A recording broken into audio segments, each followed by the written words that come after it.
Happy Saturday, foodie friends, grain-free VIPs. Welcome to today's Slice of the Grain-Free Lifestyle episode.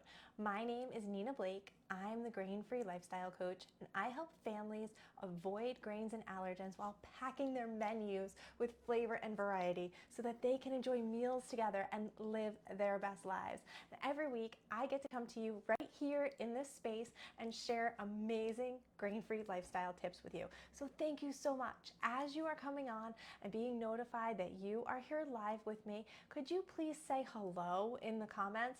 And of course, like and share this post to help others find this space so that they can stop struggling and live the delicious, grain-free, allergen-friendly lifestyle that we are all dreaming of. How do we do that? Okay, well, today's topic is how to save time in your grain-free, allergy-friendly lifestyle. Now, let me tell you, my wonderful VA is telling me that we have no sound. This is bad. My mic is on. I'm connected. I know why.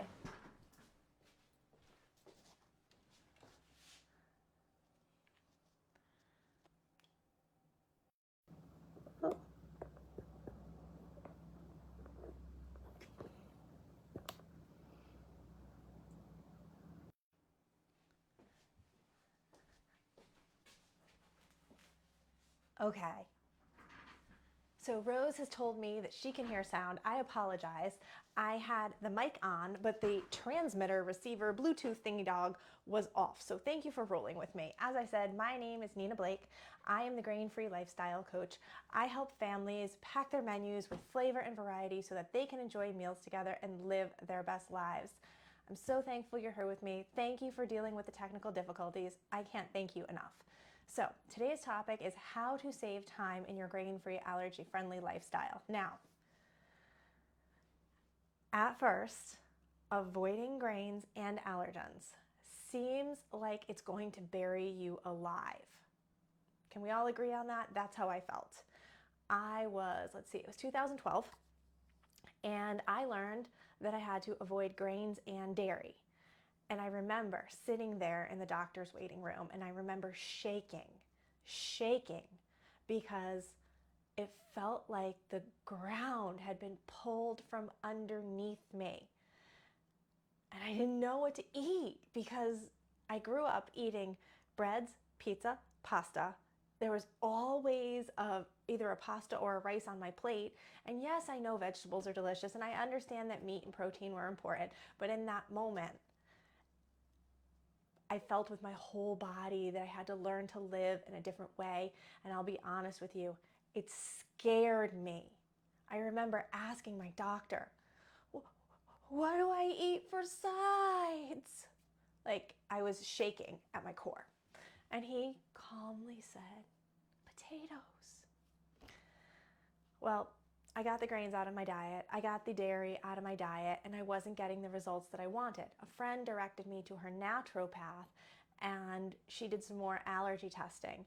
And that's where the big list came from. And I know you're wondering about saving time, but before we get to that, I want to tell you about the list that I'm managing so that you can understand that I really live this way. I'm not asking you to do anything that I don't do myself.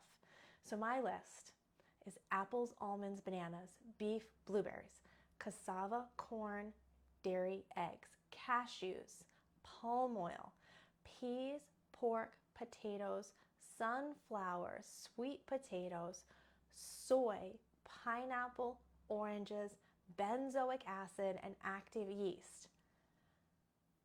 It's a lot to manage. And you might think that we homestead at our house. We don't. My husband works full-time, I work full-time.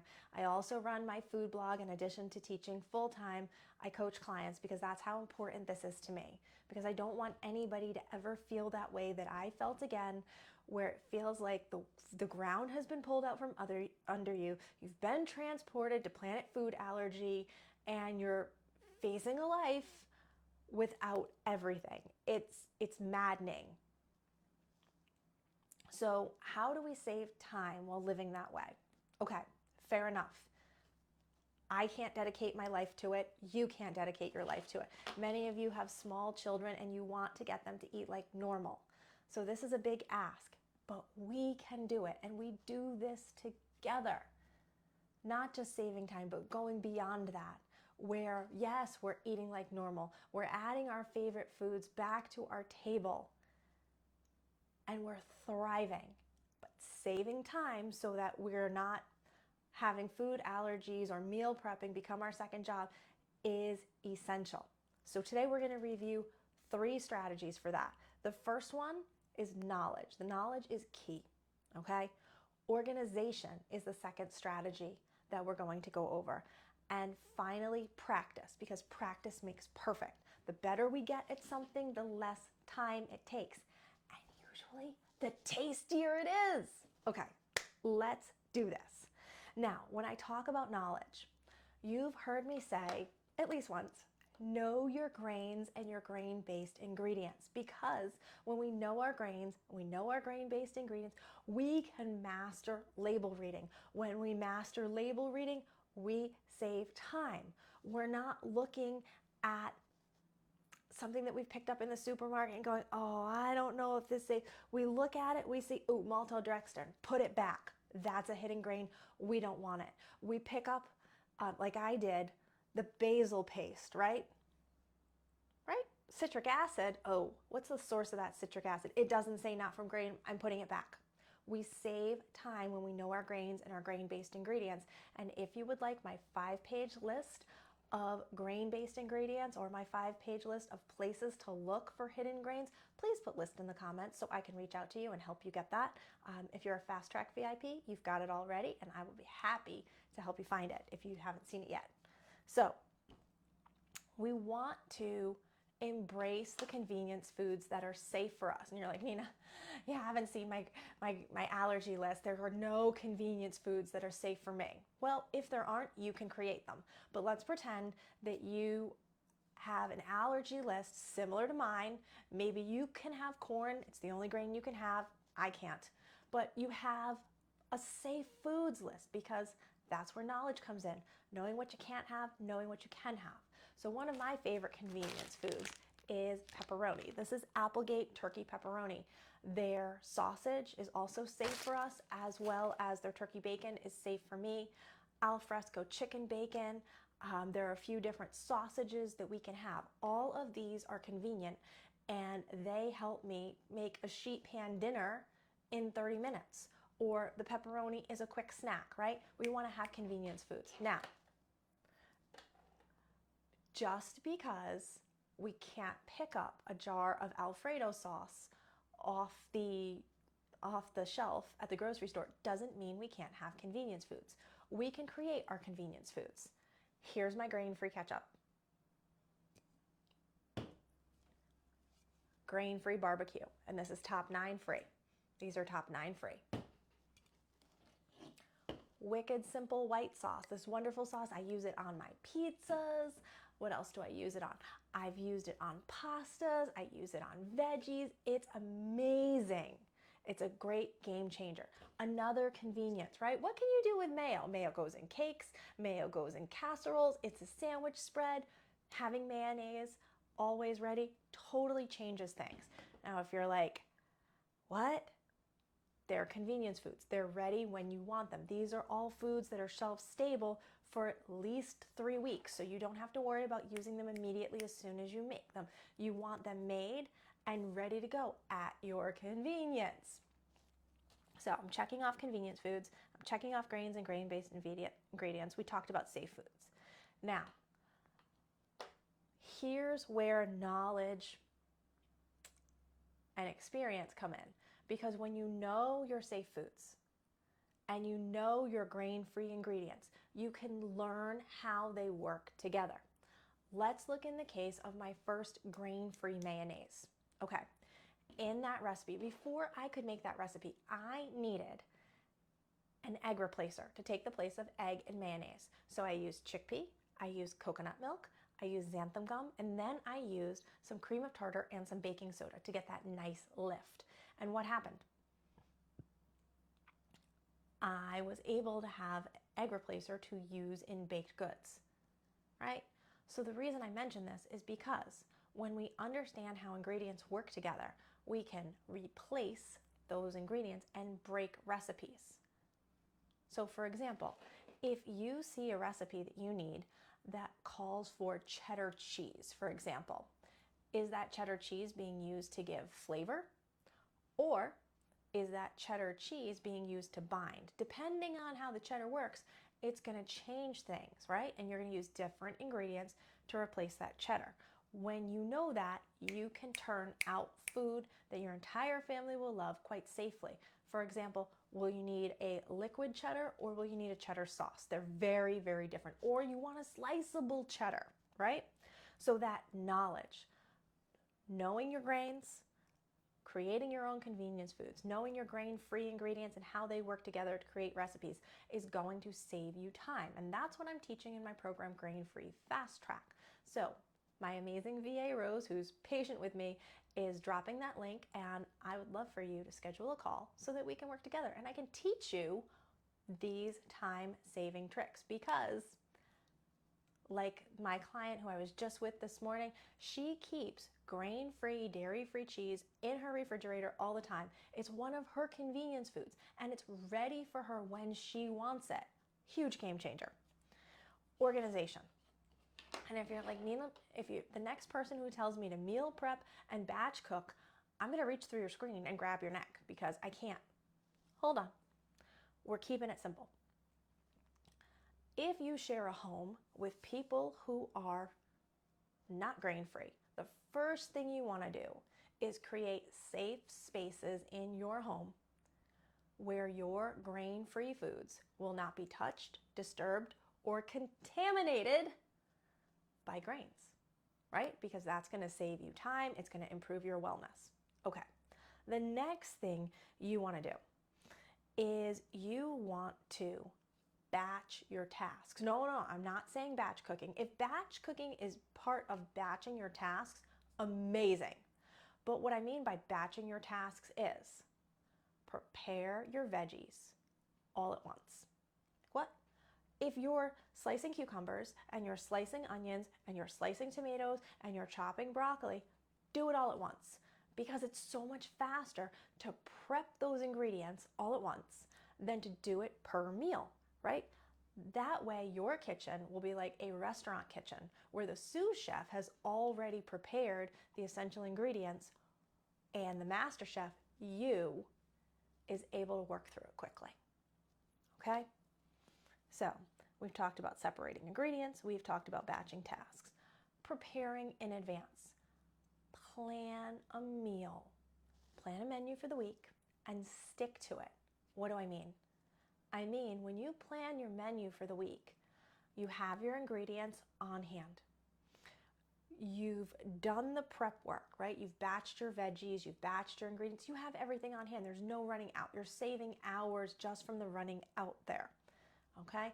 And then the other part is, and I understand this is hard with little kiddos with dietary needs, when someone says, I'm hungry, you look at what is already prepared. And you don't prepare anything new until you're out of food. And that's a hard one with the little kiddos. But it's easier to teach when they're small. And you can do it.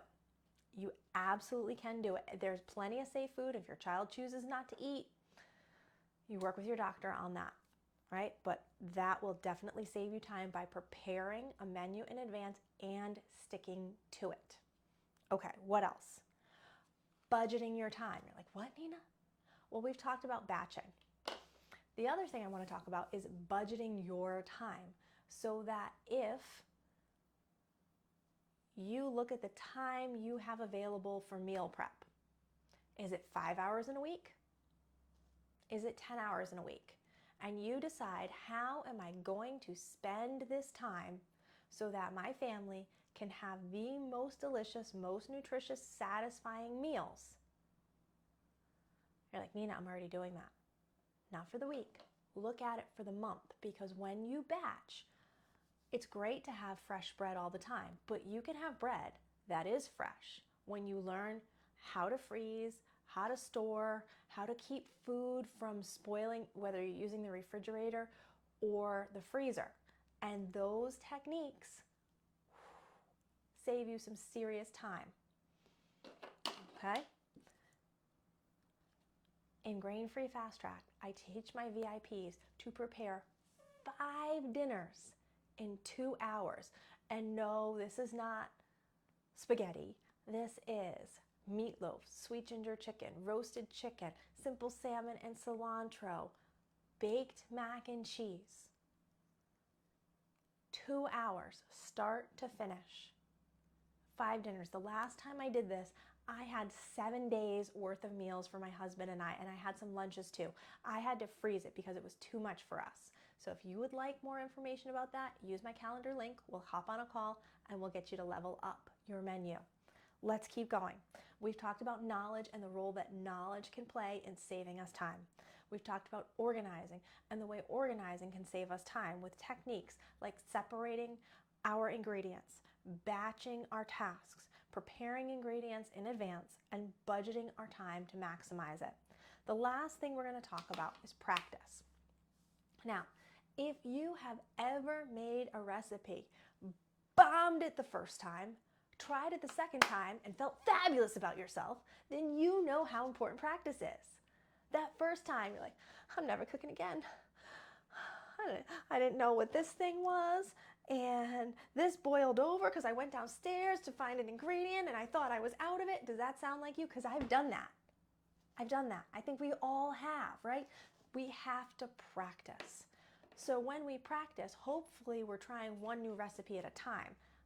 Did I? No. I made the mistake when I went grain-free. I went on Pinterest, I printed out all the recipes, and I was like, I am going to do this. And I totally failed. Yep, totally failed. Didn't do anything successfully. Everything that I tried to make at first was like shingles, sheetrock. Somebody from church gave me a lovely recipe for cookies. They smelled like socks. But none of us are judged by our first failures. And it's only failure if we stay right there, right? We have to keep trying. And so by practicing recipes one at a time, we can totally level things up, right? Now, next thing is, as you practice, you're going to get better at the essential techniques. And you're like, techniques? Nina, what do you mean techniques? Well, when I say techniques, I mean the skills that you practice, like developing xanthan gum, replacing eggs, how to get bread to rise without yeast. Yeah, it's a real game changer when you can do that, especially for those who are avoiding mold, who are avoiding active yeast. Making bread, right? Because when we practice, we go back to knowledge. We learn how a recipe works. We learn how things work together, and we can start to break out of those boxes. What do I mean? I mean, tonight we're having tuna melts. Am I making sandwich bread? No.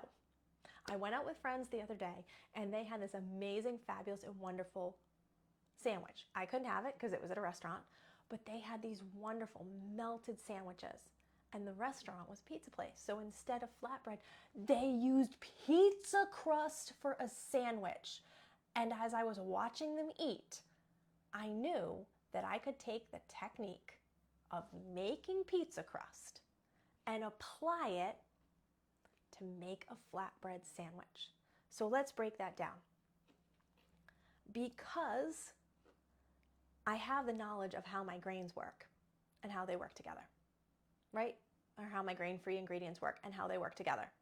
I'm able to be organized in advance so that I have my mayonnaise for my tuna melt. I have my ranch seasoning. Let me pull that up for you. I have my ranch seasoning ready to go, which is going to go in my tuna salad, so I'm not going to spend time dealing with chopping or anything else. It's just going to be ready to go.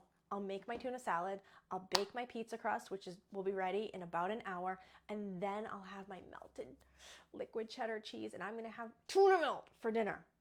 Because this matters, right? It matters to us. It matters to our families. It keeps us safe, and it keeps us from missing out on the delicious flavors of life. And that is what I want for you. I want you to be able to enjoy your foods safely with your family without missing out. And that includes breaking your family recipes. I know it can be intimidating, but that's what I'm here for. I'm here to walk you through this process so that you're eating like normal again. So use the link to my calendar,